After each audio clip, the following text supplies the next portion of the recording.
if my passion is photography, but I can't afford to buy a DSLR camera, what should I do? Should I give up my passion? I'll answer the second question and say, no, you should not give up on your passion. And to address your first question, I'm going to say save up and then buy a DSLR camera. Or you could save up and get a film camera. You can save up and buy Kodak cameras at CVS or Walgreens, because those are actually pretty cool cameras. Yeah. Save up the coins and then go on eBay. Get a DSLR camera later.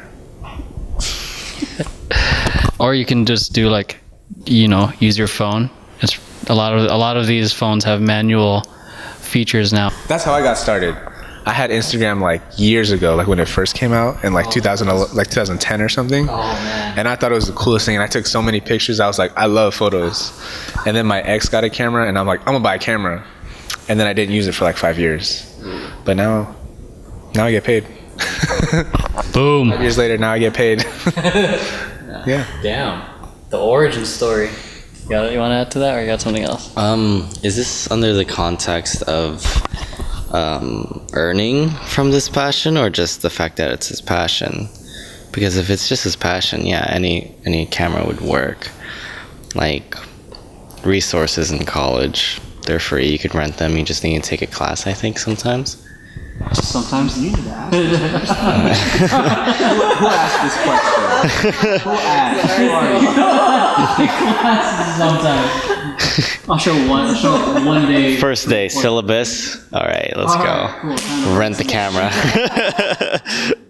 Yeah, I mean, if it's a passion, just Kodak camera, smartphone camera. If you want to invest, save up, buy a DSLR. That money will come back.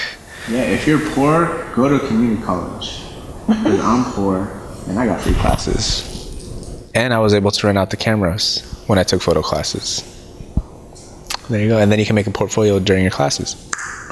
Boom.